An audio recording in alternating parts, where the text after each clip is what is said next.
All right. Hello, everybody. This is called Cabin Fever Reliever. This is our little online sessions, workshops, discussions in the winter. Since it's usually snowy here in Minnesota, we'd like to have some online programming for our group called Art to Change the World. We are an art collective, nonprofit, and we rely on donations and memberships. And our mission is to pay artists, build community, and do art for positive social change. So I met Scott through his wife Dawn when I was studying poetry with Dawn. And Scott just seems to know everything about every battle and war there ever was. And he ended up writing this book that I thought would be so cool for him to share with us and how it relates to social justice and art. So, Oh, Scott, come on. introduce yourself and take it away. Hi, I'm Scott, and I also tried to do some art for this presentation. Um, I don't like draw stuff, but I like to do calligraphy a lot, so I put this together. Um, I want to thank you all for the opportunity to let me speak to you today. I realize we've only got an hour, and I could talk about Joan of Arc for the rest of the night, so I'm going to actually try to use a script to keep me on time and keep me focused. Otherwise, I'll start dovetailing all over the place. Um, I'm going to jump around a bit, but I promise to bring all this together into the general theme that Kelly and I cooked up, which is Joan of Arc inspiring art, writing, and the women's suffrage movement. We're going to cover a lot of history and we're going to look at a lot of art. But I do want to start by saying that I love the theme of these sessions of cabin fever reliever. After the lengthy pandemic, it's easy to get in a rut. And I always like to point to Joan of Arc, who lasted 5 months in captivity before she threw herself out of a window. And I'm kind of joking, she was trying to escape. But she made it 5 months in seclusion, where some of us had to last years. So it can really wear on us. By the way, Joan survived this fall. We'll talk more about that later um, when we return to her story. But I should probably share some of my credentials. Kelly mentioned my book on Joan of Arc. I've also published 4 peer-reviewed essays on Joan of Arc, as well as others. I just recently had a fifth accepted for publication next year. And I also recently co-edited a book on medieval film with Kevin J. Hardy. He teaches at LaSalle in Philadelphia. One of the essays on that book is by Gail Orgelfinger. She talks about Joan of Arc films, so there's more Joan of Arc stuff if you're interested. And I've also had the privilege of taking part in organizing panels for the Joan of Arc Society for the past 5 or 6 years at the International Medieval Congress in Kalamazoo, Michigan, which is a little closer to home for some of y'all, I believe. Now, that's the stuff you put on a CV. I want to get a little personal with y'all. I'm of the firm belief that everyone at some point in their lives should have a healthy obsession with Joan of Arc. This obsession could be spiritual, inspirational, or historical in nature, but it is worth spending sleepless nights pondering the story of Joan of Arc. For some of us, that obsession may last a few days, and for others, years. For the women who fought for suffrage, glimpses of this inspiration from Joan of Arc began as early as the mid 1800s. And I'll get to the suffragists, but I want to emphasize that the world's obsession with Joan of Arc began in her lifetime and has proliferated for nearly 600 years since her death. I'm going to attempt to share some glimpses of what that obsession has been like in art and words. But let me start by making a statement. No one owns the story of Joan of Arc, not the church, not France, not historians. We all have access to the same massive medieval record, much of it in Latin, but also in Middle French and other languages. And anyone who will tell you they are providing you with a singular Joan of Arc is either lying or they're deceived themselves. The bulk of the contemporary work on Joan of Arc was recorded by her detractors. Even though they recorded her words, it was filtered through their pen and in Latin. Then the bulk of the work on Joan of Arc a few decades later was recorded by a different group of people who wanted to sanctify her. It's two very extreme perspectives on the same person. And those two perspectives have merged together along with centuries of interpretations across different cultures to give us all the flavors we encounter of Joan today. As a result, we often see some very different versions of Joan of Arc. Now, let me give you some examples. First, there is the Joan the Pious Girl, who wanted to continue her designated women's work on her father's farm. This painting is depicting Joan's story that in her early teenage years, she began hearing voices from saints who first instructed her to be a good Christian, but then eventually instructed her to seek out the King of France and join the war against the English. She had no desire for military glory, and she only left to join the war out of necessity and divine instruction. This painting's on display at the Met. Joan has stepped away from spinning thread and appears to be contemplating the latest message she just received from the saints in the background. Second, we move from the pious Joan to the militant Joan. This is the Joan that instigated the charge at Patay, where the English were caught unprepared and suffered around 2,500 casualties. While many of the eyewitnesses attest that she urged the charge, they all agree she was not physically in front. Joan instead arrived in a second wave. However, there were battles where eyewitnesses attested to Joan leading the charges. She was even captured leading such a charge. The important part is the spirit of this painting, which is that of a teenage warrior leading, and it is a far cry from spinning thread on a farm. These paintings are huge, by the way.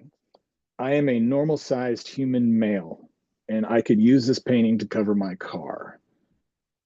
But these are just two versions of Joan. There's the pious farm girl, the militant warrior. And even my interpretations that I just gave you of these paintings are up for debate. Joan on the left can be seen as reckoning with her destiny, and Joan on the right can even be seen as in over her head when you look at her face.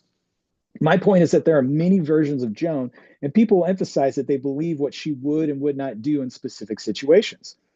However, what I try to impart to folks is that Joan's story and her circumstances are so unique that for me, it is far more fascinating to understand how Joan of Arc carved a path for herself in a medieval world that did not provide any avenue whatsoever for girls, especially those outside the noble class. Well, let's talk about this path that Joan carved. And I'm going to give you all a primer on her life, and we're going to do it through some Victorian art. In 1428, during what we now call the Hundred Years' War, Joan arrived on the scene in the frontier of Lorraine, France, and the Holy Roman Empire, claiming to hear instructions from divine voices that she must lead the armies of Charles VII in order to expel the English from France and see him properly crowned at Reims, where French kings had been traditionally crowned. After spending months convincing a local captain of her mission, she trekked through enemy territory dressed as a man so as to avoid suspicion. She would never wear women's clothing again after that until her death. She eventually met with the king to promote her mission. Although he was compelled, the king had theologians examine and question her for 11 days.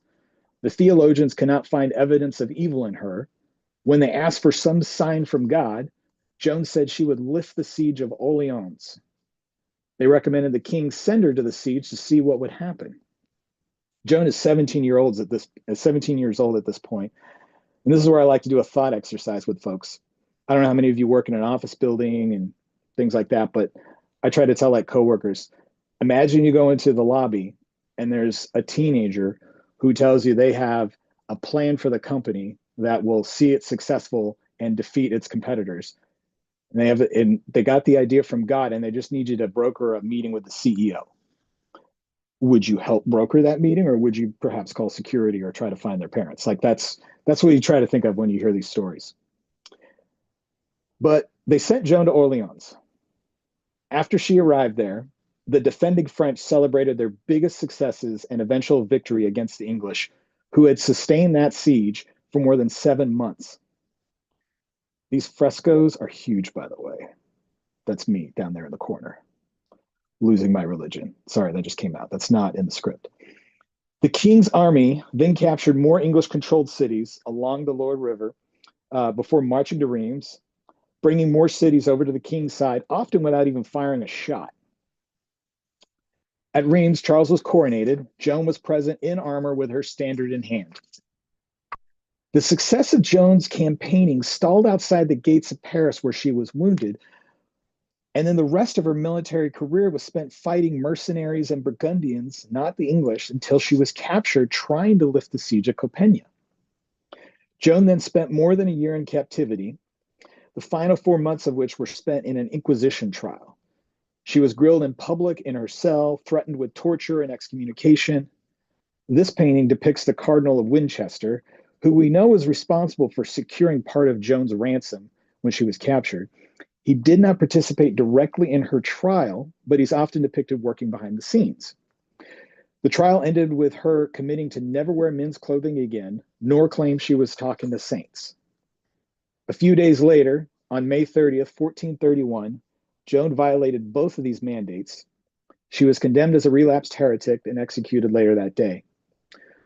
25 years later, a second trial was hosted in France, featuring eyewitness testimony from those who encountered Joan, resulting in a nullification of the Inquisition trial's verdict. Now, there are plenty of things to nitpick about some of these images, and I've shared so far, and I've mentioned a few of them. For example, the pyre that Joan is on here was placed much higher than what's depicted in this painting. But what I've done, without you perhaps realizing, is expose you to some of the same images of Joan of Arc that were prevalent during the early 20th century suffragist movements. But we'll get back to that. I want to keep talking about Joan. I tend to think of things in stats and numbers. And I put the next few slides together because when I was working on a military history degree, I was struck by how there were so many stats for every historical military commander, but not for Joan. Historians have seemingly relished calculating how many miles Alexander the Great or Caesar marched in such and such campaign. Yet Joan's often depicted as this anomaly, and then debates center on whether she had any military acumen at all or if she was just some inspirational symbol. The spoiler, she was both. But when I put together the stats in her career, which was brief, I realized how easily this measured up to any other military figure we like to study. Okay, now it's time for some show and tell. So the English King Henry VI, or his representatives, he was very young at the time, so they paid 10,000 francs for Joan after she was captured. In medieval warfare, fortunes were made by capturing the right nobleman and ransoming his freedom. However, the king had the option at this time to buy any prisoner among his troops for a set price, and this was 10,000 francs. This is a significant sum of money, and here's how I'll demonstrate that. In my hands, and I hope this comes up, I have a Blanc, and this is a Blanc of Charles VII. And I took a picture in case you can't see this very well. I'm going to try it. I don't know if it's coming out, but one side's got a cross and another side's got some fleur-de-lis on it. This is a Blanc. This was stamped during Joan's lifetime or shortly afterward. And a Blanc was roughly 3 ounces in weight with a fineness of about 50% of silver during this time. And they're always, give and take a little bit. They're not precise in their measurements. And there were roughly 24 of these Blancs in a franc. And I don't own a franc because I'm not made of money. Now, 10,000 francs would equate to 240,000 Blancs, which would equate to roughly 360 ounces of silver. And when I checked silver prices last week, an ounce was going for $29, which would bring Joan of Arc's ransom to just under 10.5 million US dollars. Joan of Arc came onto the scene like a wildfire. She was unlike anyone encountered before. The nobles, the clergy, the soldiers were all enamored with her. They very often did not know what to do in her presence, but Joan very often got her way. Still, she was not without her detractors, both French and English, and the English were willing to pay literally a king's ransom to hold her in captivity. And the University of Paris and its theologians wanted to see her tried for heresy. And all of this has resulted in a series of seemingly hyperbolic statements that I'm going to make, but they're all true. First, Joan of Arc is the most documented person in the Middle Ages. What I mean by that, there is no other medieval figure that had more written about them during their lifetime than Joan of Arc. That includes all the kings, the emperors, Charlemagne, all of them. There's more surviving documents and eyewitness accounts on Joan of Arc than any of them. In addition, Joan of Arc participated in the Siege of Orleans, the most documented siege of the Middle Ages. And there are plenty of sieges you might expect more, but Orleans has more documentation than the sieges of Constantinople or Jerusalem. And finally, Joan of Arc defended herself in the most documented trial of the Middle Ages, her Inquisition trial. In one of history's greatest ironies, the assessors of Joan wanted to ensure that their judgment was considered by everyone correct and above board, so they followed strict processes, documented every discussion, and produced 5 copies of the trial in Latin. And this trial lasted nearly 5 months. In the transcripts, there's even indication at times when Joan is being paraphrased or quoted word for word. In their zeal for this process and to appear above board, these men who tried Joan ensured that her words have made it down to us today. So, just to reiterate, Joan of Arc is the most documented person in the Middle Ages, participated in the most documented siege, and defended herself in the most documented trial. And after Joan's execution, the obsession with her did not subside. Many of the men who participated in her trial, and there was 130 plus of them, then traveled to church councils throughout the continent and shared their accounts with others. Discussion of her continued for years and then centuries, and today material on Joan in words and art is overwhelming, and it's impossible to quantify, but I'm going to give it a shot. To do that, we need to take a trip to the Boston Public Library, which houses the Joan of Arc collection originally curated by the late Cardinal John Joseph Wright. Wright grew up in Boston and tells us his interest in Joan of Arc started in the 6th grade, where he began collecting any and everything he could find on her. And his roughly 500 unique pieces include paintings, sculptures, etchings, engravings, bells, pins, coins, clocks, spoons, tapestries, wood carvings, dolls, and more, all depicting Joan of Arc. And he also collected roughly 6,000 books and manuscripts in any language from any period. There are documents in his collection dating back to the 15th century. It's a legitimate archive. And just look at some of the stuff he found. Here's an ivory triptych depicting Joan of Arc entering Orleans on horseback. This thing folds up, fit in your pocket, and take it for wherever you're going. And then it's next to this bronze statue of Joan trampling an English soldier. This is the militant Joan in some of the versions of Joan you'll see. Here's a bust of Joan, more pious. I love the 2 tones. Plus, there's a nice brooch that I would wear. And then down there at the bottom, on the side of a mantle clock, is a detailed image of Joan being captured at Copena. I mean, it just looks like chaos, and they put it on a clock. And my favorite is the Joan of Arc letter opener, and that's for when you need absolute precision. The Cardinal donated his collection to the Boston Public Library, and he had inspirations to write his own book on Joan, but he passed away before he could. And I bring up the Cardinal to emphasize a point, and this is somewhat hyperbole.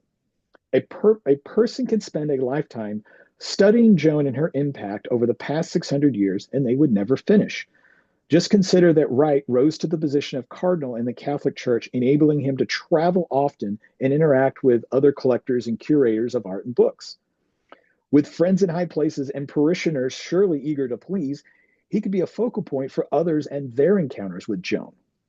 Very few of us will live a life like that in a venture to collect as much Joan of Arc paraphernalia as possible. And the Cardinal's collection was far from complete, and he never got to finish working with it. And you never will be finished with this, because there are some pieces you can't collect. For example, let's talk about the earliest visual depiction of Joan of Arc. It was made by someone who hadn't even seen her yet. There was a clerk in the Parliament of Paris who recorded sessions between 1417 and 1435. Most of his records are procedural and boring, but they also include hot news that would reach Paris. And when it came to the news that the siege of Orleans had suddenly ended, he never mentioned Joan by name. Instead, he described a pucelle in the enemy ranks, and we'll get back to that phrase, carrying a banner. And in the margin, he drew a girl with a standard and sword. The girl is also depicted in a dress with long hair, as opposed to armor and short hair that Joan would have sported on the battlefield. And let's talk about the phrase pucelle quickly. This is one of the concepts that doesn't translate well outside of medieval France. In English, it translates to virgin. And most English works often translate pucelle to maid. So you often see Joan referred to as Joan the Maid or the Maid of Orleans. But let's go back to pucelle, because this is a glimpse in how she carved her path Women in medieval France had few roles. Young women were pucelles, meaning they weren't married yet. Then the next role would be wife and mother. Finally, it could be widow. The only other option was none. And I mean N-U-N, not like N-O-N-E, but none. Um, but Joan referred to herself as La Pucelle, which is the virgin. And this was Joan referring to a known prophecy that one day a Pucelle would restore the kingdom of France, which had currently been at war with England for decades at this point and losing territory. And friends, this won over some doubters. But back to the clerk, who was no artist and rarely doodled like this. He was clearly struck by the notion of a girl in combat calling herself La Pucelle.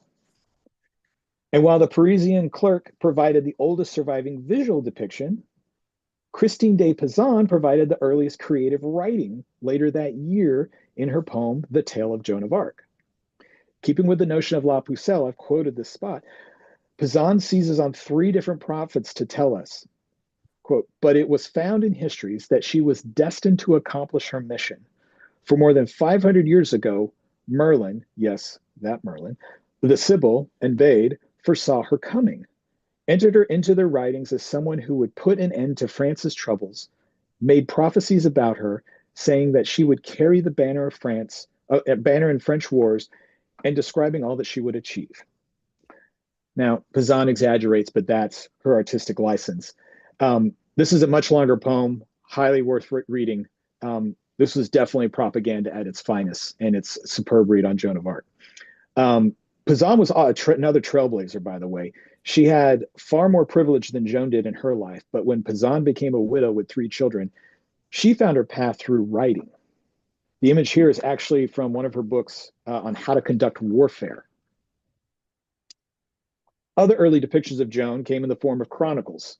There are several of in the chronicles of Charles VII. Here's Joan chasing some sex workers out of the military camp. Several eyewitnesses attested to how Joan sought to keep these women out as she believed they corrupted the soldiers. Another image from the same chronicle depicts the capture of Joan outside of Compiègne. Here's another image of Joan from a different chronicle. This one's an etching, suited up in armor with long hair. Now I'm going to pause here because to take y'all through every depiction of Joan just isn't feasible. Again, I like to try to some means of quantifying. And that's where I turn to one of my favorite turn of the century books, Joan of Arc, according to the sculptors, engravers, and painters. This is a massive book, family size. Actually, I have it next to me. I don't know if you can see me on here. It's big, like a Bible, family Bible size here. I use this book often because it shows a snapshot of known depictions of Joan at the time. It's not everything, but it shows the hot ones. And it's got over 266 images in many mediums, etchings, engravings, drawings, miniatures, paintings, statues, reliefs, medallions, and stained glass windows, all going back to the 15th century. And across all the depictions of Joan in this book, 1 in 5 shows her on horseback or preparing to get on a horse. For example, y'all may have seen this painting of Joan entering Orleans from the 19th century. And since you've seen a few images of Joan on horseback, it's worth emphasizing that a woman straddling a horse, as opposed to riding side saddle, was an uncommon scene in the 15th century. And while there were plenty of discussions about whether this was appropriate at the time, riding a horse tended to be the least of Joan's offenses compared to participating in war, not covering her head, wearing men's clothing, and claiming to be sent by God. And equestrian statues of Joan rose in numbers in the 19th century and continue to proliferate today. For example, one survey of such statues in 1915 counted 14 worldwide. Today, there are at least 3 dozen. The one in New Orleans is very recent. And some of you may have seen this mode by Emmanuel Frimer. More exist in places like Portland and even Australia. And that brings me to the Joan of Arc Festival in Orleans. It's a week-long celebration held each year to commemorate Joan of Arc's participation in the siege there in 1429. Yearly celebrations began in Orleans in 1430 and continued with only a brief interruption during the French Revolution. The festival is massive, with tens of thousands participating. Each year, a new person is selected to play the titular role. There are ceremonies involving the announcement of who's going to play Joan, who's going to play the king, and the press always covers it. As part of the festival, there is a massive parade that includes people dressed in period garbs and even the military marches. And all of this is to emphasize that Joan of Arc was a well known figure these past 600 years. I saw reports of this festival in the New York Times in the 1910s and 1920s. And Joan's equestrian image was available in numerous mediums. And that brings me to the suffragists. And one of the earliest suffragists inspired by Joan of Arc was Elizabeth Cady Stanton. And if you're not familiar with her name, it would be because she's often overshadowed by Susan B. Anthony on the right here. Stanton was a staunch abolitionist and suffragist, and at a keynote address in 1848, after a full-throated proclamation demanding equal rights and the right to vote, Stanton told the audience, "Now is the time for women of this country, if they would save our free institutions, to defend the right, to buckle on the armor that can best resist the keenest weapons of the enemy, contempt and ridicule. The same religious enthusiasm that nerved Joan of Arc to her work nerves us to ours." That's just a fiery speech. Let me give you another example. Consider the work of Sarah Moore Grimke. Born to a slaveholding family, Grimke struggled to enjoy some of the same rights as her brothers to do things like learn Latin. French was okay. She became radicalized when she encountered a group of Quakers that won her over to fighting against the ills of slavery. She also believed that women should have the right to vote and learn whatever damn language they wanted to learn. Grimke later translated a biography of Joan from French, which ended with the proclamation, "Joan of Arc was dead, but France was saved." And the suffragist movements continued to gain steam, or as the suffragist movements continued to gain steam in the US and in England over the decades, various groups formed locally and nationally. And while Joan of Arc was a well-known figure in history, she was in the news more often at this time because of a 51-year effort to see her canonized by the Catholic Church. And there are only a few highlights here, but in this period, there were multiple false starts, delays, and debates on the next steps with Joan. There were also 4 different popes and a conflict between France and the Catholic Church over the separation of church and state.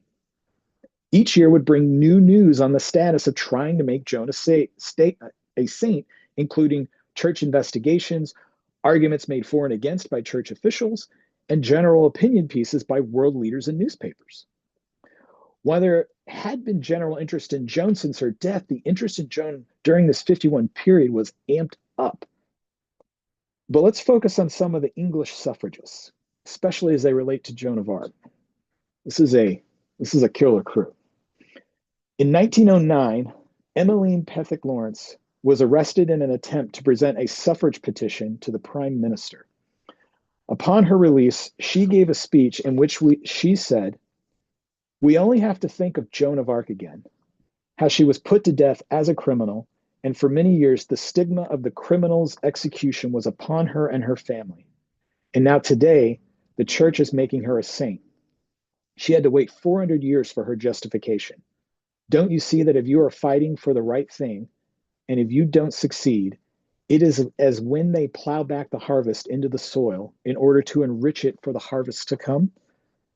It is those who fight in the present who enrich the future." Next there, Mabel Tuke. Didn't find any words by her, but I did find a record of her marching behind the mounted Joan of Arc in a large women's rights procession in 1911. And Emily Davison, well, we'll get to her shortly. But Christabel Pankhurst, who was often the leader of some of these groups, described Joan of Arc as, quote, "our patron saint" and, quote, "the militant woman's ideal." But let's talk about the militant approach of some of these suffragists.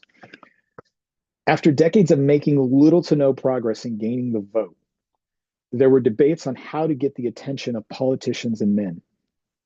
In addition to marching, you've likely heard that some suffragists chained themselves to buildings, bum rushed politicians with petitions, broke windows, and even set some fires. But recent scholarship has uncovered the scope of these tactics, which was orchestrated by Christabel Pankhurst and her lieutenants, many of which were in the Women's Social and Political Union, WSP for short. Their motto was deeds, not words.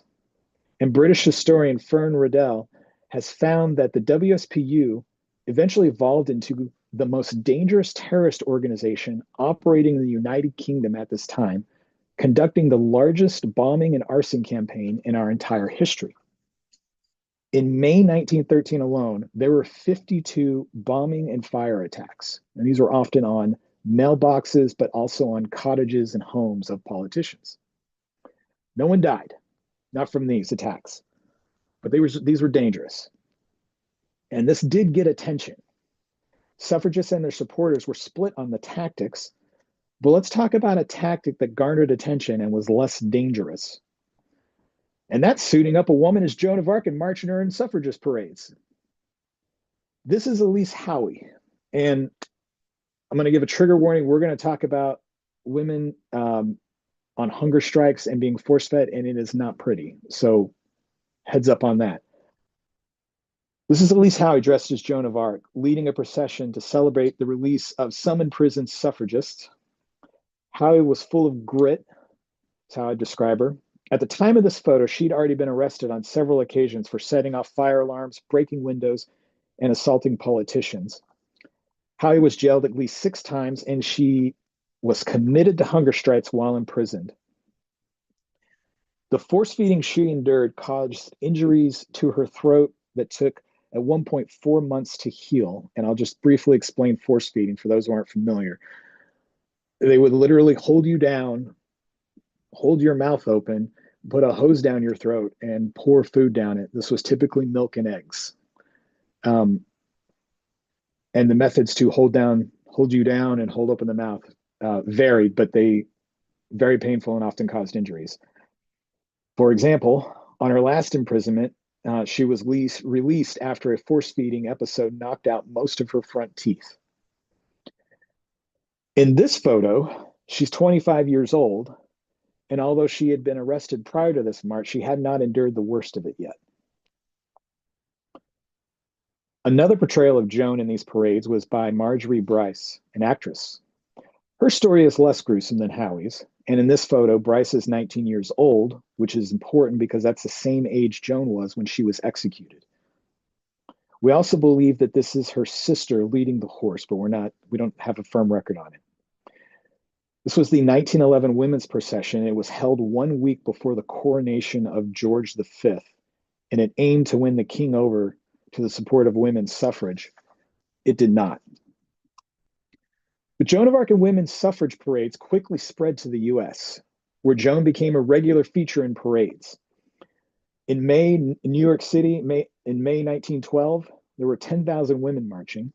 And I have some quotes from some newspapers. The Hartford Courant noted that Mary Stuart, who was dressed up as Joan, was, quote, the most conspicuous feature of the parade, and she, quote, wore a suit of shining mail and rode astride a large milk-white horse. One suffragist visiting from Illinois told a newspaper that participating in the parade, quote, gave her a sort of Joan of Arc feeling to be marching along the street to show her allegiance to a cause. And it wasn't just in New York. They had several in Baltimore. And this drawing on the left here, they would reuse this drawing several years in a row to promote parades marching for women's suffrage. But later in 1912, also in New York, they had 20,000 women marching, not just 10. And this one was held at night, started at 8 p.m., and the marchers carried lanterns. And the New York Times described the scene as, quote, a long river of fire. And then elsewhere, they described it as a rolling stream of fiery lava. This was spectacle at its finest. And while Joan did not lead the procession, the Times tells us that when people saw Joan, no one in all of the parade got such a noisy welcome as that accorded to Isabel Rea, who played Joan. The New York Sun tells us, quote, thousands of hands clapped as Joan rode by, astride a white horse Penelope in crimson plush, wearing glittering armor and carrying a long sword. Now, Joan of Arc rode with the Joan of Arc Suffrage League, and carrying the group's flag was Nellie B. Van Slingerland. A few things worth noting here. First, Slingerland is a killer name. Second, that hat dominates. Third, this photo is not from the parade, but I wanted to make sure you had a visual for her. Slingerland started the Joan of Arc Suffrage League in 1909, and this was one of countless groups throughout the United States that toiled for the right to vote. In a 1909 interview, Slingerland explained, I had never been a suffragist before, but I am now. You have to get justice. The United States is not going to be fit to live in unless there is change. We're going to have a very nice club of ladies and gentlemen, as Jeanne d'Arc in her work was surrounded by men, and we believe in having men in our club. But all these parades would pale in comparison to the women's suffrage procession in Washington, set to take place the day before Woodrow Wilson's inauguration. Wilson would not support suffrage, and the women determined to steal the show from his inauguration. Suffragist organizations spent months planning for this moment, and the order of the parade was meticulously set out. And I'm going to start moving this. You could see this was a drawing at the time that they showed some of the order. Joan's in the front, and then it kind of shows how they were trying to lay it out and where they would be walking by in the various spots of Washington. Um, the, and the order procession here, it's important because while this we may look at this and think this is a righteous cause for suffrage, there were other issues at play here. What this procession chart does not show is that many of the women marched together in groups from their respective states. However, African American women had to fight to participate in the march at all, and at the last minute, they were asked to march in the back of the parade. While some of these women oblige, Ida B. Wells and others did not. Wells stayed on the sidelines until the Illinois contingent approached. She and others then joined the parade in front of her state's group. There were reports of at least 40 other Black women marching with their respective states during the parade. But as it relates to Joan of Arc, Ida B. Wells would spend decades being compared to the teenage warrior, but initially because of her efforts to combat lynching, not for women's suffrage. Phrases such as the Black Joan of Arc were common. And I'm going to read a poem from 1894, forgive some of the very outdated language, but it reads, Joan of Arc for the French and Ida B. Wells for the Negro. Go on, brave woman leader, spread our wrongs from shore to shore, until clothed with his rights is the Negro, and lynchings are no more. And the wise Afro-American mother, who her children of heroines tell, shall speak in tones of gratitude the name of Ida B. Wells. So I read all that because I'm also not going to hide from the irony of a Black man who is escorting Joan of Arc, while there is a Black woman in the parade who had been compared to Joan of Arc years before the 1913 procession in D.C. And Wells's determination to march with the women of her state demonstrates why she was compared to Joan of Arc, as both women carved their own paths in worlds that sought to exclude them. The D.C. procession was rough going. Several 100,000 onlookers arrived. In fact, when Woodrow Wilson arrived on his train that day, he wondered why no one was greeting him. It was because they were at the women's suffragist parade. There were men around that began harassing, jeering, blocking the parade, attacking the women. Cops reportedly stood by and watched. Although some of the women fled, others locked arms and continued forward, but they were blocked. The procession could not finish until the army arrived to clear the crowd. And through all this, Joan of Arc continued to garner attention. And one newspaper described, quote, that modern Joan of Arc, the herald beautiful, who sat splendidly on her magnificent mount of pure white, at times dispersing what in spite of police protection might have been a noisy rabble, which, however, gave way at the sight of this majestic apparition. Now, I want to take us back across the pond, and I want to visit Emily Davison, who I skipped earlier. She's in the back there. Davison is 37 years old in this photo where she's being arrested. She was among the suffragists who believed that more militant action was necessary if they were ever going to gain the right to vote. Some of her known violations, including assaulting police officers, throwing rocks at politicians' cars, breaking into the House of Commons while it was in session, burning mailboxes, and bombing the cottage of the Chancellor of the Exchequer, and that's basically the Secretary of Treasury in America, the equivalent here. Her last arrest was for whipping a Baptist minister, but in her defense, she only attacked him because she thought he was the prime minister. During her multiple arrests, Davison went on hunger strikes 7 times and was force-fed 49 times. She was even force-fed when she wasn't on the hunger strike. In 1912, it was so bad for the women in Holloway Prison, Davison determined to jump to her death with the goal of sacrificing herself and bringing attention to the cruel treatment of her and her fellow prisoners. She dove headfirst from a height of about 30 feet, lived, and cracked 2 vertebrae. She was force-fed a few days later. Davison's tactics eventually got her expelled from many of the suffragist groups who disavowed her, which brings us to the Epsom Derby in 1913. There, Davison determined to rush out onto the track and was trampled and knocked out. She was operated on 2 days later, never regained consciousness, and died. We don't know what her plan was exactly. Was she just causing a spectacle? She had some suffragist flags with her, so there are some theories that she wanted to attach one of these to a horse. There are also theories that she was just trying to die in the most public way possible to gain attention. We don't know for sure. But Davison became recognized as, and this is quoting one of the newspapers, the first martyr of the women's suffragist movement. At her funeral procession, a statue of Joan of Arc was adorned with a message in honor and in loving and revered memory of Emily Wilding Davison. She died for women. And from there, Davison was continually compared to Joan of Arc.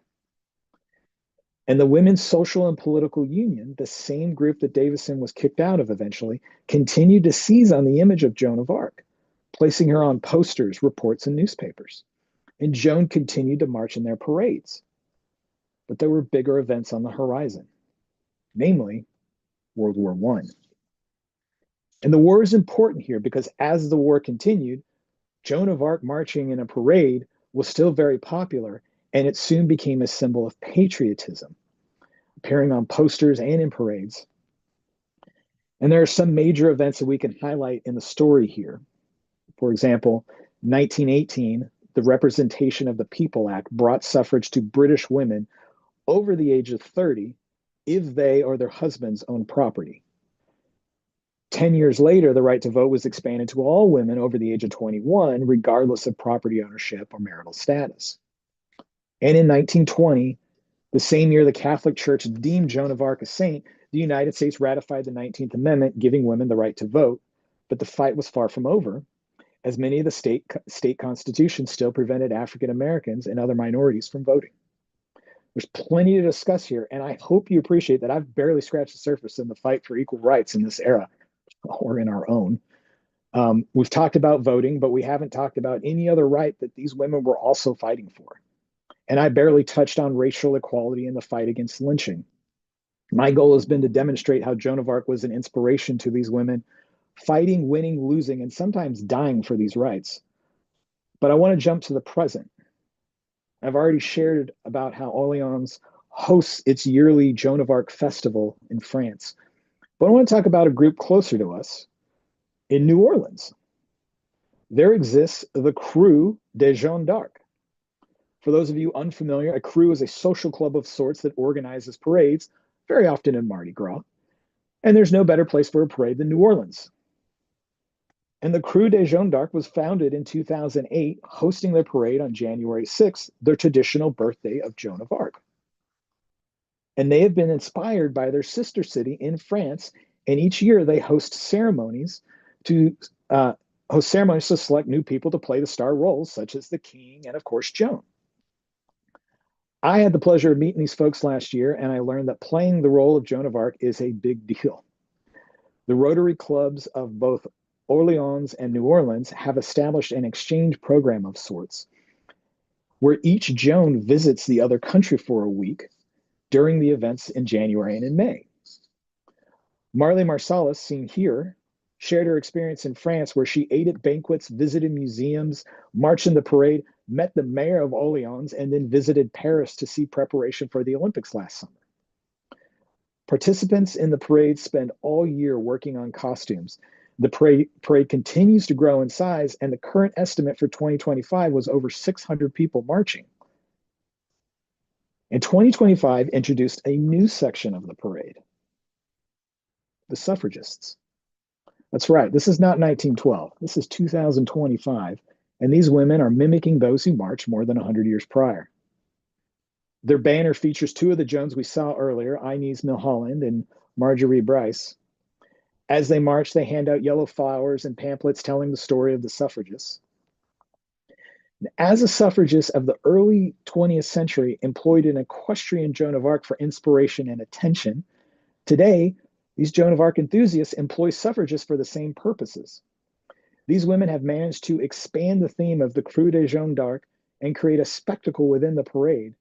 They are not medieval. They are our great-great-grandparents bringing a scene closer to home for spectators. And I'll finish there. My goal was to relieve some cabin fever by talking about Joan inspiring art, writing, and the suffragist movement. For my own part, preparing this presentation has been an inspiration for me. I've always been struck by the courage and audacity of Joan of Arc, but I'm also heartbroken by the tragedy of Emily Davison and humbled by the grit and determination of Ida B. Wells. I hope this encourages you to explore their stories more. Thank you. Thank you so much, Scott. What you just said, it reminds me there was a movie called Suffragette that came out not super long ago, that did show what Emily did, which was very moving. And it was great that you could talk about her. So then I was like, oh, that's who that was in the movie. And so just a little more background story was great.